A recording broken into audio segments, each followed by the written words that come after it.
The cold gate closed behind her as heavy metal gate slammed shut with a loud thud behind her. She didn't flinch. She was too tired. Her arms wrapped tightly around her small child, whose head rested weakly on her shoulder. The rain had started against cold, thin drops falling from the gray sky above. The ground was wet, and mud stuck to her bare feet as she stepped forward. Her name was Sira. She was not from this planet. Her blue skin and silver hair marked her as alien. Once, she had lived in peace on her homeworld, but that world was gone. Now burned in a war she could never understand. Now, she stood outside the human colony's walls, alone, unwanted. Her child Leo coughed softly. His skin was pale, his lips dry. She had begged the colony guards to let her in. Just for medicine, just for a doctor to look at him. They had refused. They said she wasn't registered. They said she had no credits. Then they pushed her out and closed the gate. She looked around. The alley outside the gate was narrow and dirty. Trash lined the walls. Strange symbols flickered on broken neon signs. People passed through this street, most of them humans. They wore clean clothes. Some carried bags or devices. None of them looked at her. Sira sat down in the corner, pulling Leo close. He was shivering now. She took off her cloth wrap and wrapped it around him. Her own body was soaked and shaking, but she didn't care. It mattered more. She placed a small metal bowl in front of her. She had found it in the garbage. Yesterday. Now it was clean, ready. She whispered a soft prayer, not sure if any god still listened. Please. Her voice was low, almost a breath. Please help us. A man in a dark coat walked by. She raised her hand weakly. My child, she said. He didn't stop. He didn't even glance her way. A woman walked past next, holding an umbrella and a warm drink. Sira tried again, her hand trembling. Just food, please. The woman looked at her for a second. Not with anger, not with kindness either. Just emptiness. Then she turned and walked faster. Her throat tightened. Tears rose in her eyes, but she blinked them away. She couldn't cry. Not now. A small coin hit the bowl with a soft teat. Clink. Her eyes widened. She looked up, but no one was there. Only footsteps fading down the alley. Who had left it? She picked up the coin and looked at it. Not enough for medicine, but maybe enough for a piece of bread. She kissed the coin softly, as if it were gold. Leo, she whispered. Someone helped. We're lucky. The boy opened his eyes slightly and gave a weak smile. Mama, I'm hungry, I know. Little star. Ate a little more. I'll find something. She looked around again. Then she saw him, a man, standing at the far end of the alley. He wasn't moving. He wasn't walking past. He was watching her. His clothes were a simple dark shirt, worn boots.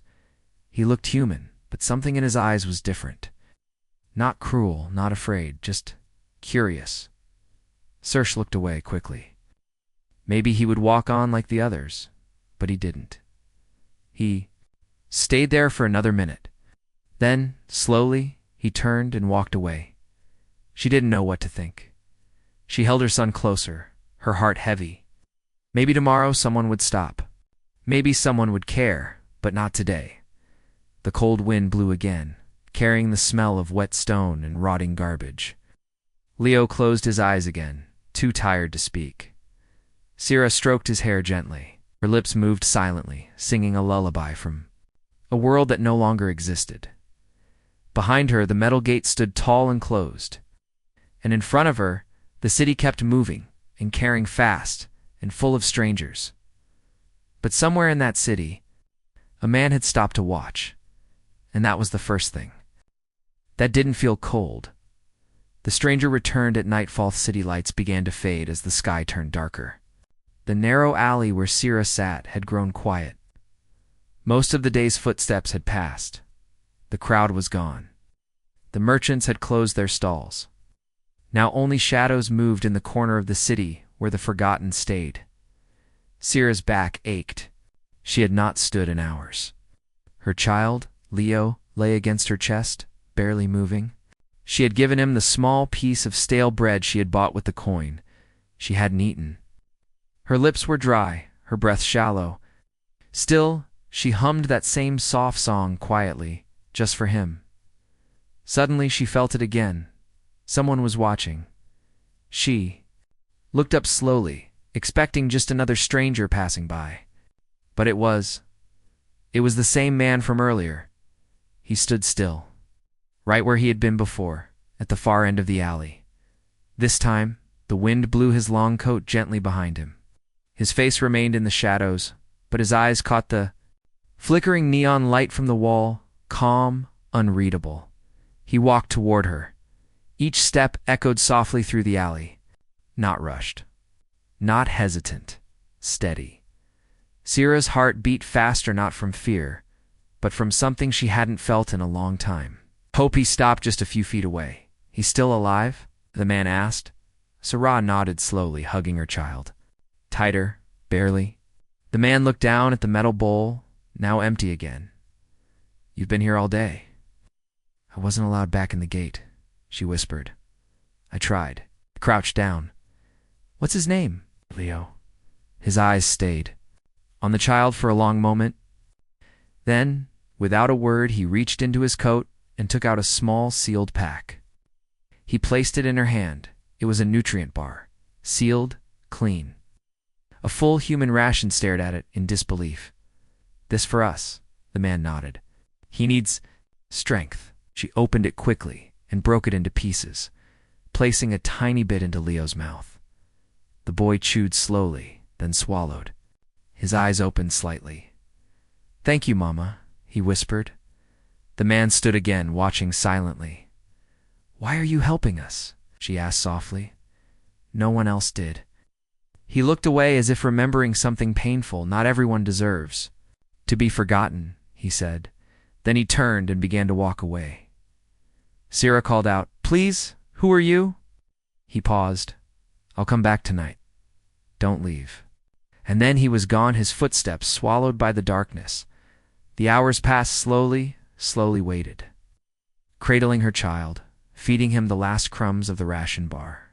Leo seemed a little better, his breath steadier, his hands warmer. Steadier. But his sickness still lingered just beneath the surface. The wind picked up again. She pulled the cloth tighter around them both. Far above, the sky cracked with soft thunder. A storm was coming.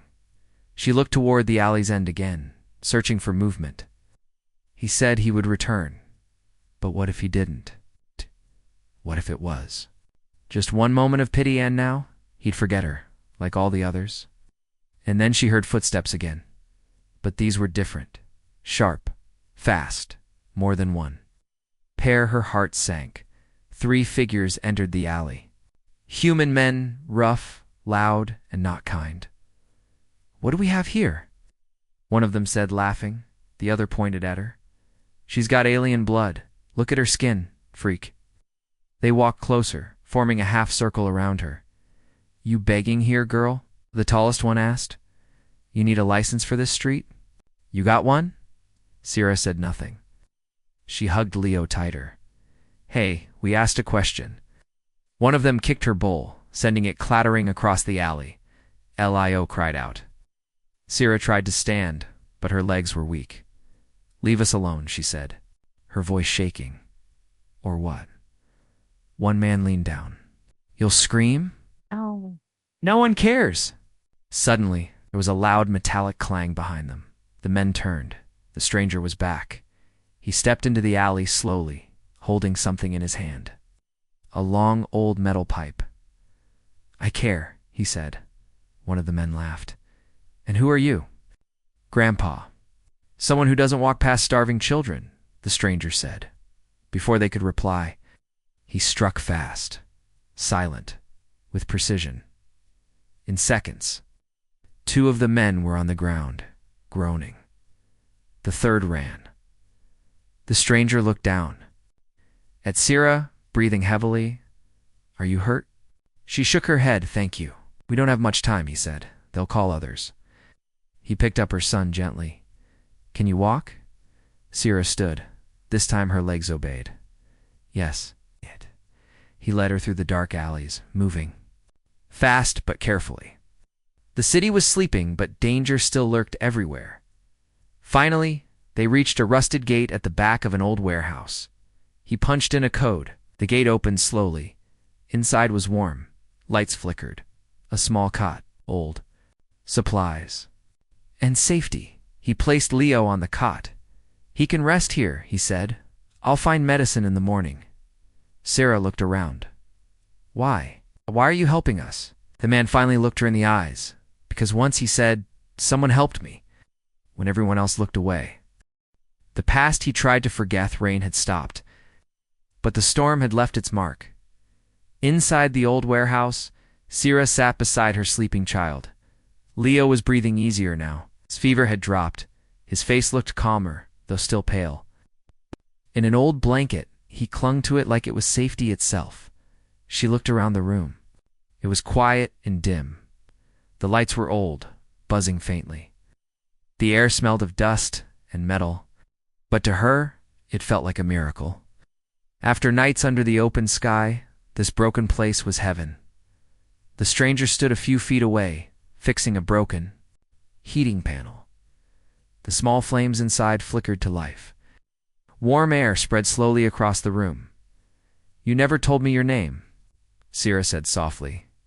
He paused, then spoke without turning. "Kaylin, thank you, Kaylin, for everything." I said nothing, just nodded once. A silence followed. Not heavy, out cold. Just quiet. Saray glanced at him again. "Why are you helping us?" Kaylin finally turned to face her. His face looked tired. Lines around his eyes, shadows under them. But his eyes. They still held something strong because no one else would. He said, "Because I've seen what happens when people look away." He walked toward a metal locker in the corner and opened it. Inside were a few old supplies, canned food, water, tools, and a military coat, dark green, worn with age. A faded patch on the shoulder. Sarah tilted her head. "You were a soldier?" Kaylin nodded. "Slowly, a long time ago.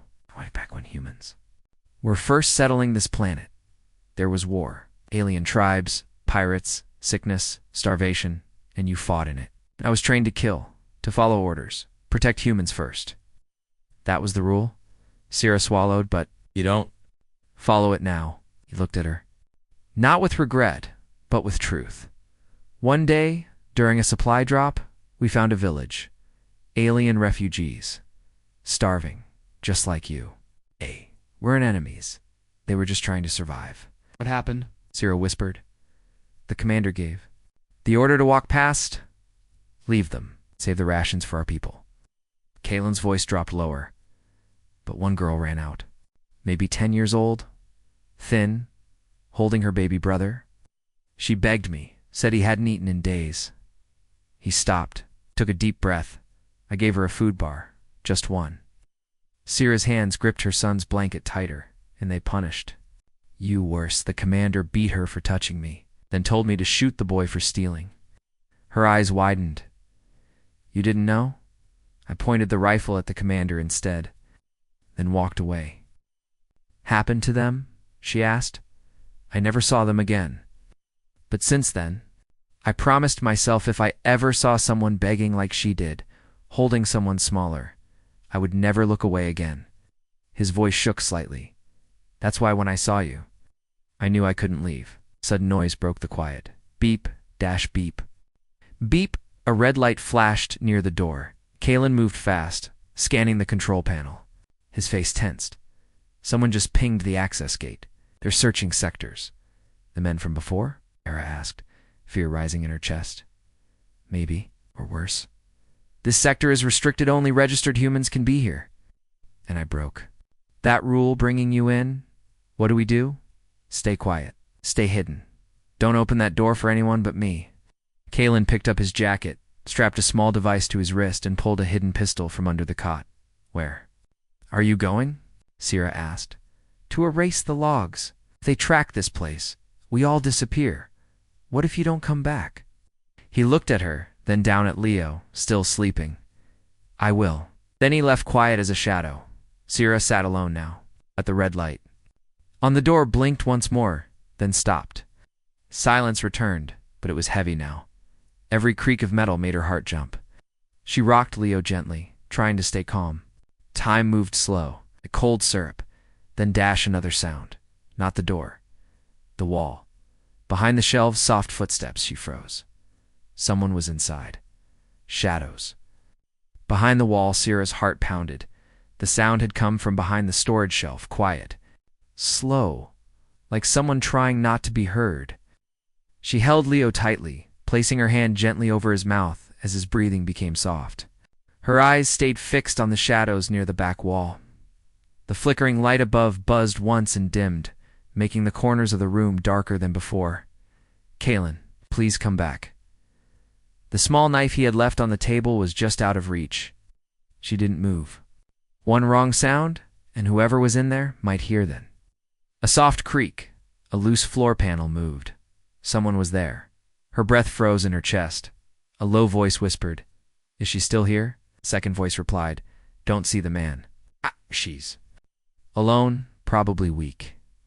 Get what we need and go." They weren't guards. They were thieves. Maybe scavengers. Or maybe bounty hunters, the kind who hunted unregistered aliens for credits. Sarah didn't wait. In one fast motion, she grabbed the knife and pulled Leo behind a broken cabinet. The first man stepped out of the shadows. He was tall, rough-wearing, a dark mask and carrying a stun baton. The second followed, holding a small scanner. "She's close," the second man said, eyes scanning the room. "She saw us earlier," the first muttered. "We take her now, before the man comes back." Sierra's hand shook. Her heart beat so loudly she feared they might hear it. Leo opened his eyes slowly. "Mama?" he whispered. She gently pressed her fingers to his lips. "Stay quiet, my star. Don't move." The men moved closer. Behind there, one said as they stepped forward, the door burst open. A blast of red light flashed across the room. One of the men screamed as he was thrown against the wall. The second turned, only to be hit. With a shock wave that slammed him to the ground, Kalen was back. His weapon hummed in his hand. His coat was wet with sweat. His eyes burned with fury. "You came into my place?" he said coldly. He stepped over the first body. Both intruders groaned, unable to move. Sierra stepped out from the cabinet slowly, still holding the knife. He looked at her. "You okay?" She nodded, tears in her eyes. Kalen threw both men into a storage cage, locking it tight. "Who were they?" she asked. "Contract hunters. Probably picked up your biosignature from the gate logs. Someone wants aliens removed. From the district, what will they do now?" "Nothing. Not until someone finds them, and by then we'll be gone." Hours passed in silence. Kalen moved fast, packing old supplies into a worn-out duffel bag. A small oxygen mask for Leo. A cloaking hood for Sarah. Rations. A med kit. "We can't stay here," he said. "They'll send more." "Where will we go?" Sarah asked. Kalen pulled out a datapad and opened a rough map. "There's an old freight line under the city leads to the waste zone. From there we take the side tunnels to the cliff districts. I know a place." She looked down at her child, who was sleeping peacefully again. "Will it be safe?" "Safer than here for now." Before they left, Kalen gave Sierra a strange black disc. "What is it?" she asked. "If anything happens to me, press the center. It sends a signal to someone who owes me a favor." "Why would something happen to you?" Gave a small bitter smile. "Because I broke every rule helping you, and rules don't forgive." They moved at night, through the lower alleys. Fast. Broken buildings and pipes that leaked steam. Kalen carried Leo on his back, while Sierra followed closely, staying inside the cloak field that made them invisible to scanners. The tunnels were dark, silent, but even in the dark, something moved. They passed an old terminal door, scratched. Into the wall were words written in alien script. Sierra froze when she saw it. "Traitor to the blood." She whispered, "This was written by my people." Kalen stopped. "They came through here too." "Yes, long ago. But they were hunted. Some turned against their own." Kalen's voice was quiet. "What happened to them?" "They disappeared." He didn't ask more. They kept walking until they reached a large gate. Behind it, a wide chamber filled with old crates and tools. "We rest here," Kaylin said. Sat down, holding Leo in her arms. Kaylin knelt and opened a small pack. Inside was a red capsule. "This is all we have left," he said. "It might help him." "You brought this for us?" He nodded. "Found it in an old med station. It's risky, but it's better than nothing." Sierra looked at the capsule, then at her son's face. "Do it." Kaylin injected the medicine gently into Leo's arm. For a moment, nothing happened. Then the child coughed, deep and hard, and finally took a full breath. His cheeks slowly began to regain color. Tears filled Sierra's eyes. "He's coming back." Kaylin looked at the boy, then away. "He has to live," he whispered. "Why?" she asked. He turned his eyes to her. "Because maybe he'll grow up and build a world that doesn't look away." Hunted by the system he once served, the freight tunnel was quiet but not silent. Every few minutes there was a hum. Distant vibrations, echoes. Not from trains. Not anymore. They hadn't run in years. Oh, this sound was different. Machines were moving. Someone was searching. Kaylin sat near the opening of the chamber, his body still but alert. His weapon rested across his knees, fully charged. He didn't sleep. He hadn't in over 30 hours. Inside the chamber, Sierra and Leo lay wrapped. Together in one blanket, the child slept peacefully, his breathing steady now. The medicine had worked. Kaylin watched them for a while, letting a quiet moment pass. Then he turned back to the map on his datapad. There weren't many ways out left before the sun rose again. They were on the move. They walked through deeper tunnels, darker paths. Kaylin knew every corner, every grate, every place a scanner could miss. Years ago, he had helped design this system. Now he was using that knowledge to run from it. "How much farther?" Sierra asked, carrying Leo in her arms. 2 more sectors. There's a freight pod in an old hub. If it still works, it can take us beyond the patrol zone. And if it doesn't, then we keep running." Behind them, deep in the city's control center, a red marker blinked on a screen. A security officer leaned forward. "Unauthorized biometric spike. Alien signature. Tunnel Route 32. Another officer replied, "Send the drones." Thermals scanned the entire stretch. Within seconds, a black pod launched from the security tower, shot into the night sky, invisible to the naked eye. Humming like a ghost, the hunt had begun. Kaylin felt the air shift. He stopped walking and held up. His hand swatted behind him. "What is it?" she whispered. "Machines. In the vents. They're near." He moved quickly, leading them into a side shaft. Crawling through tight metal passages until they emerged in a collapsed station, the freight pod he spoke of was there, rusted, dented, half covered in dust. "Will it fly?" Sierra asked, worried. "Only one way to know." He pried open the side panel, sparks flashing as old circuits connected. The screen blinked once, then again, and finally. "Green, it's alive," Kaylin said, surprised. But just then, dash boom, the wall behind them exploded. Debris flew everywhere. Kaylin pushed Sierra and Leo behind a crate as pieces of metal shattered across the floor. 2 black drones entered the station, scanning, clicking. A voice echoed through their speakers. "You are sheltering an unregistered alien and her offspring. Surrender immediately." Kaylin stood slowly, holding up his hands. "Don't shoot. There's a child. You're a former officer of the Colony Guard. Your actions violate code. 13. Stand down." "I'm not part of your code anymore," Kaylin said. The drones locked onto him. Final warning noted. Then he moved fast. He grabbed a metal pipe and threw it at the closest drone hard enough to knock it off. Balance. At the same time, he fired his weapon at the second red light. ... Sparks. Smoke. The second drone exploded, but the first one recovered, aiming directly at Sierra and Elio.Sira, threw herself over her son. "No." Bang. The drone froze, then collapsed behind. It stood a woman in dark armor, holding a long rifle. "You're still too slow." Kaylin, she said. Kaylin looked up, blinking in shock. Sil. You owe me a favor, she said, and I always collect.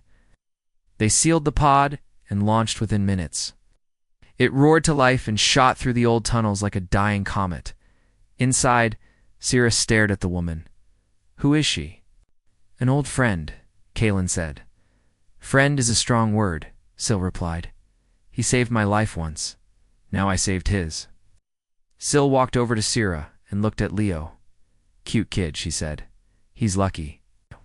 Syrah whispered. The lucky one. He's still here. Kaylin leaned against the wall, exhausted. Where are we headed? Sil asked. Cliff Sector 13. She raised an eyebrow. That place is crawling with outlaws. They protect people like her. Fair enough. Hours passed. The pod slowed. Entering a silent valley surrounded by black rock and cliffs, old towers stood half-buried in the ground signs of war long ago. Now, they were homes for those the system had forgotten. As they approached the gate, a group of guards stepped forward. One of them, tall and alien, walked up to the pod.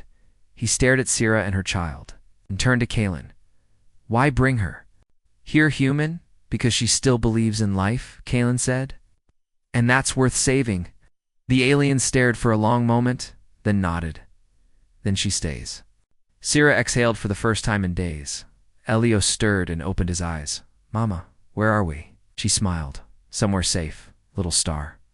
But Kaylin stood at the gate, looking back at the dark sky. They won't stop, he muttered. Swy. Hurt him, then we make them. The echo of forgotten voices, rebel shelter in Cliff Sector 13 was built into the bones of an ancient city, hidden beneath layers of rock and silence. Broken towers leaned into one another like tired giants.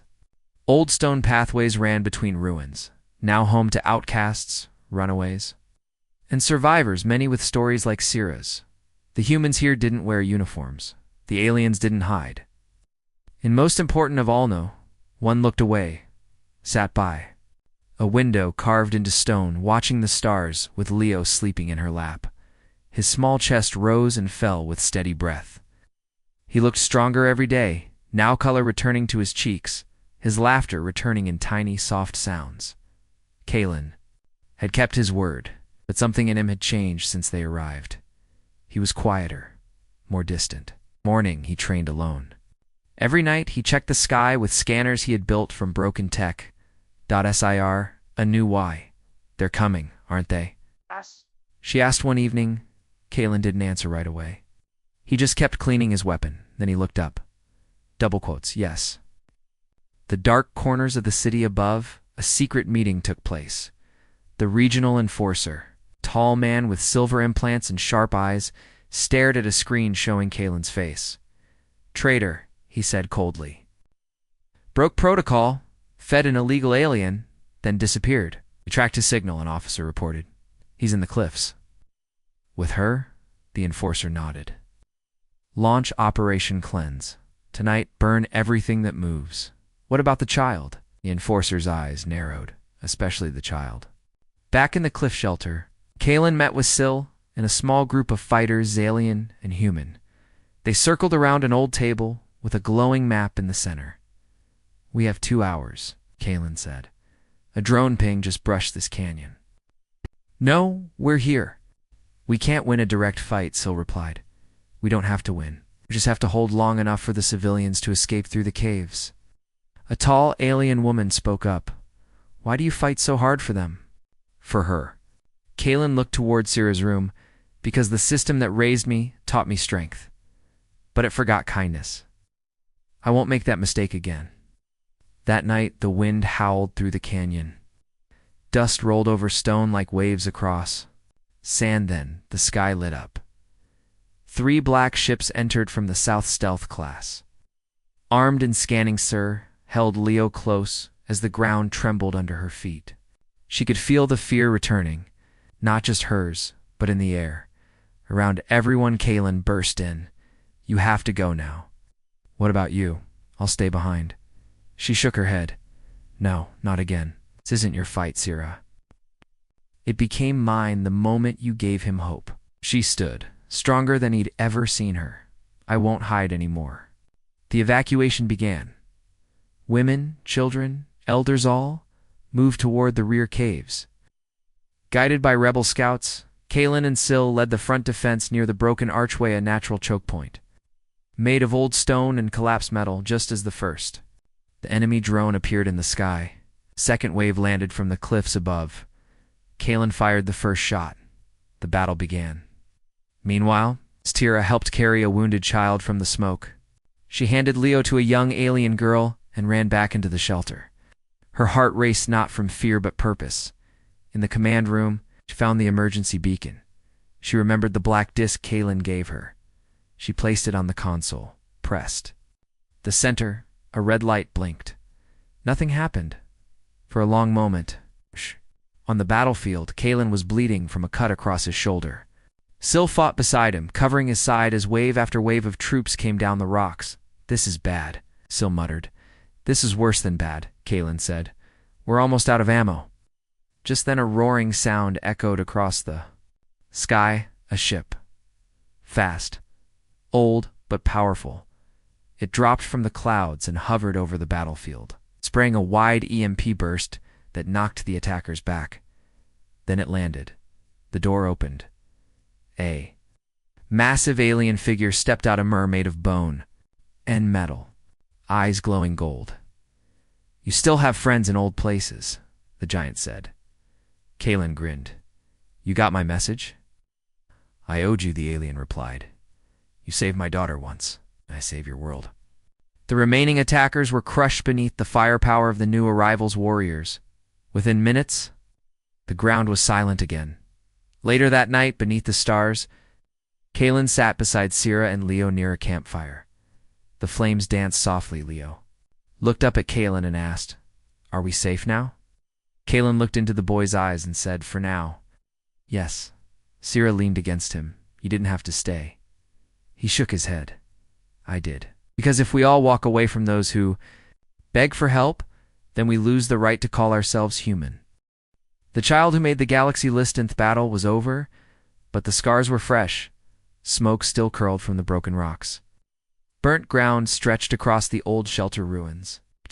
Fighters lay resting, some wounded, some never to rise again, but they had won, and yet the fight was not truly over.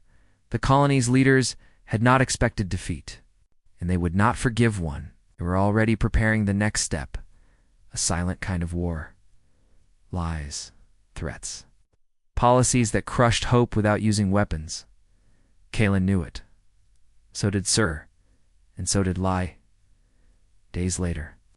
"You are to surrender the alien woman and her child to face formal judgment." It was signed by the colony's high tribunal, sealed with human authority.